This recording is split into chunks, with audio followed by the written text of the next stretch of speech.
So do you guys think that the private prison industry should be banned in America? Yeah. No. Well, your answers to this should probably be in line with whether you think that slavery should be banned in America. See, if I was to tell many of you today that slavery not only exists but is thriving in 2017, you probably wouldn't believe me. But in reality, it's not only thriving, but it's thriving legally. This is made possible by the 13th Amendment, which you can see here, just a picture of it. The 13th Amendment, which most of us know for freeing the African slaves around 200 years ago, there was also a phrase in it that said that slavery is illegal unless as a punishment to a crime. Private prisons, well, I guess the prison industry in general really uses this loophole to basically sell cheap labor from these new slaves, as I call them, to major companies as a source for products and services. And many major companies like McDonald's, Macy's, Whole Foods, Walmart, just to name a few, are benefiting from this new form of slavery. This is problematic, however, because it makes the American prisoner a commodity. And it creates a need for injustice in America. And I believe that we should work together to basically eliminate this threat to the American society. Why does this matter to you, though? Why does the American prisoner matter to you personally? Well, it's simple. Prisons need prisoners. Ergo, you and me. There's contracts between the state and these private prisons that basically show that if whether the prisons are full or not, the state still has to pay the price for a full prison, which gives the state personal interest in making sure that these private prisons stay full. And the sad reality of it all is the legal system is not in your corner. Since the 1980s, there's been a heavy lobbying for more offenses and stricter and heavier sentencing, longer sentencing basically. And with things like the 3-strike law, 3 felonies automatically gives you a mandatory life sentence.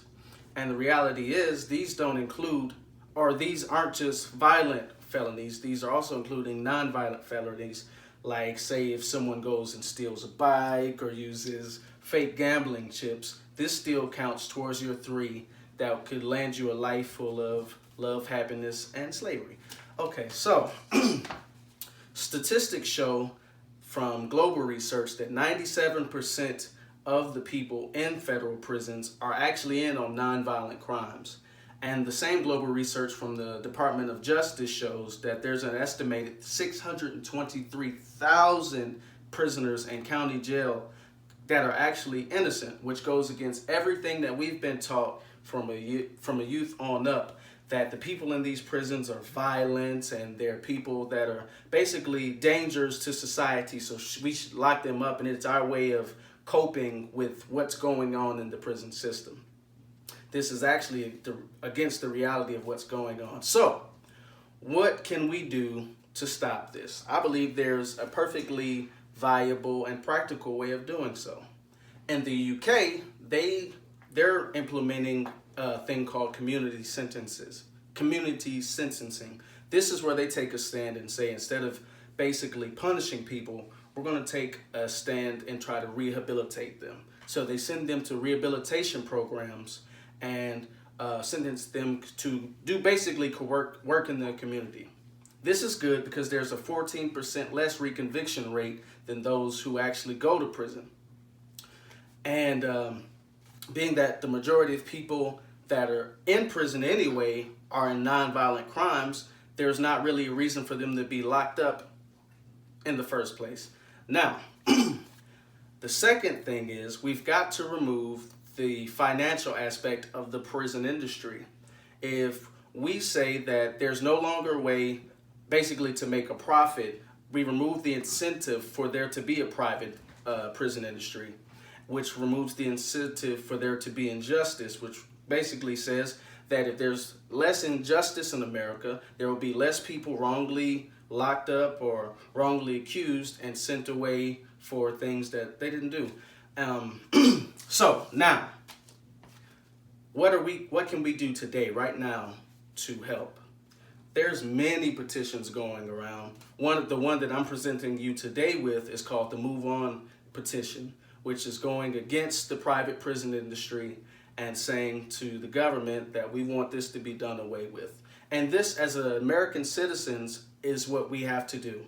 The same way that they lobby, or the big companies and the industries lobby for the private prisons, we have to lobby against it.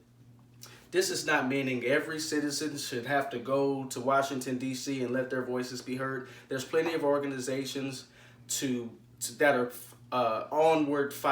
fighting onwardly to counteract what's been done. And as citizens, we have to quit being silent. We've got to hold our state and federal government accountable for the laws that they pass, and we have to stop being quiet as they take away our rights. We have to stay involved, and we have to stay active. Thank you for your time.